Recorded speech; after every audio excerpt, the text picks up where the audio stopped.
नमस्कार दोस्तों, मैं Vaidya Jagrut Patel MD Ayurveda gold medallist.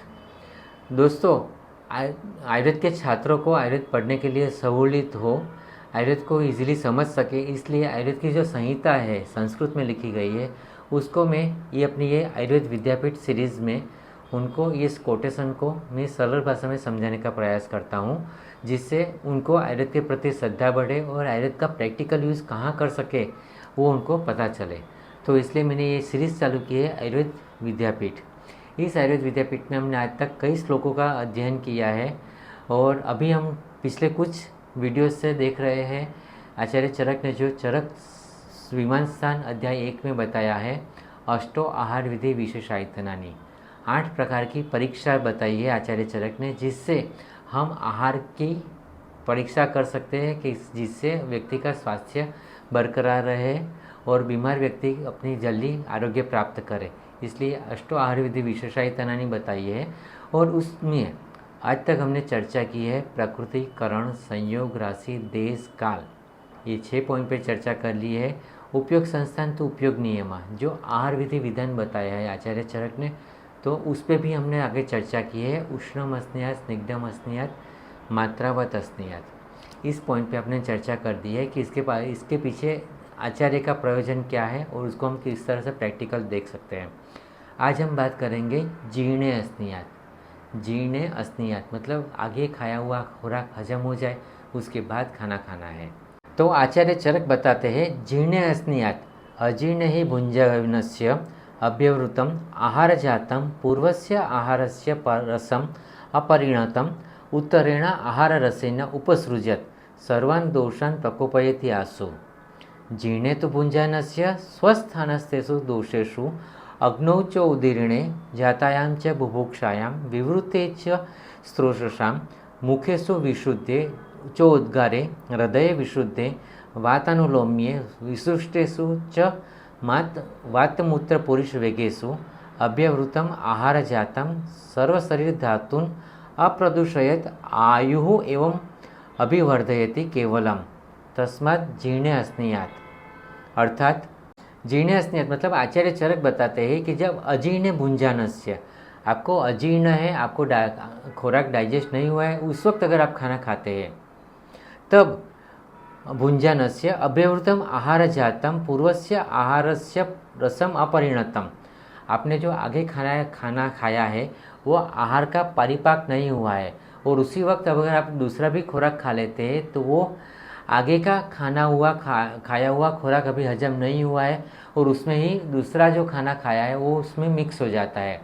तो मिक्स होने के कारण क्या होता है, उत्तरेण आहार रसेन उपसृजत सर्वान् दोषान् प्रकोपयति आसु, मतलब आगे खाया हुआ खुराक भी अभी हजम नहीं हुआ है और उसके बाद जो खाना खाया है वो दोनों मिक्स हो जाते हैं, उसके कारण सर्वान् दोषान् प्रकोपयति आसु, तुरंत वो तीनों दोषों वायु, पित्त, की कफ, तीनों दोषों का प्रकोप कर देता है। प्रैक्टिकल में भी हम देखें तो अगर आपको एक एग्जांपल देता हूँ कि आप अगर एक काम करने में बिजी है, आपके लिए वो काम ख़त्म करना ज़रूरी है, उसको आप आधा छोड़ नहीं सकते और उसी वक्त आपको कोई आके दूसरा काम भी दे दे कि इसको भी अभी का अभी निपटाओ, मतलब कि आप एक काम करने में व्यस्त है, उसको निपटाना आपके लिए बहुत ज़रूरी है और उसी वक्त अगर आपको कोई आदमी आके बोलता है कि इसको भी आप निपटाओ, तो आप क्या करेंगे? जाहिर है 2 ऑप्शन है आपके पास, उस काम में आप कुछ ना कुछ वेट कर देंगे, मतलब कुछ ना कुछ हड़बड़ाहटी में आप काम निपटा के छोड़ देंगे। एक ये होगा और दूसरा होगा आप उसका बहिष्कार करोगे कि मुझे ये काम नहीं करना है। तो वही कंडीशन आपके डाइजेशन ऑर्गन पे होता है। आपने आगे खाया हुआ खाना अभी हजम हो रहा है, वो काम उसका ज़रूरी है और वो काम निपटा के ही छोड़ेगा, उसका आधे छोड़ नहीं सकता है। मतलब अभी ये नया खाया है तो अभी उसको पहले हजम करो फिर बाद में उसको देखेंगे, उस तरह से वो काम आधे छोड़ नहीं सकता आपका डाइजेस्टिव सिस्टम। तो आपका डाइजेस्टिव सिस्टम आगे खाना खाया हुआ है उसको हजम करने में व्यस्त है और उसी वक्त आप उसको दूसरा भी दे देते हैं, ले इसको भी हजम कर, तो क्या करेगा? डिस्टर्ब होगा और वही होगा जो आप करते हैं, या तो आप उसमें कुछ हड़बड़ाहटी कर देंगे, काम को ठीक से किया ना किया ऐसे ही छोड़ देंगे, बराबर। तो क्या होगा? पेट में गैस, एसिडिटी होगी, पेट भारी हो जाएगा अनडाइजेशन होगा एग्जैक्टली।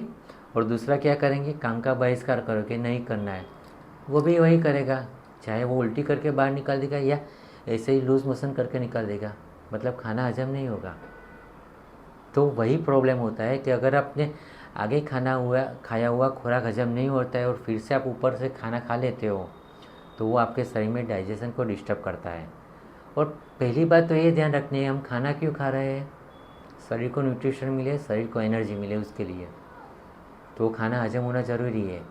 और इसलिए आपको याद रखना है जीर्ण स्नियत, खाना हजम हो जाए फिर उसके बाद खाना है।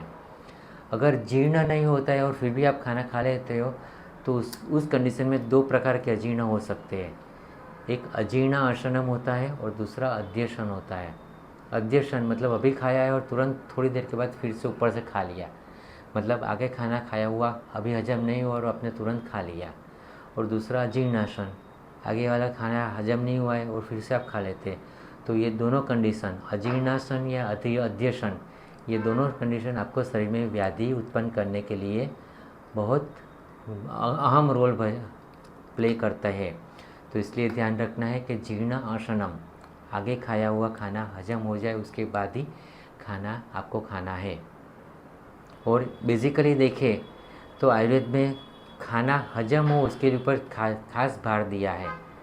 और खाना हजम हो जाए, आपने जो खाना हजम हो जाए उसके लिए दो चीज़ पे उसने ज़्यादा फोकस किया है, एक मात्रा शेषात और दूसरा है जीर्ण स्नेहात। जो भी खाओ तो आगे खाया हुआ खुराक हजम हो जाए उसके बाद खाना है, और जो भी खाओ वो मात्रा पूर्वक खाना है।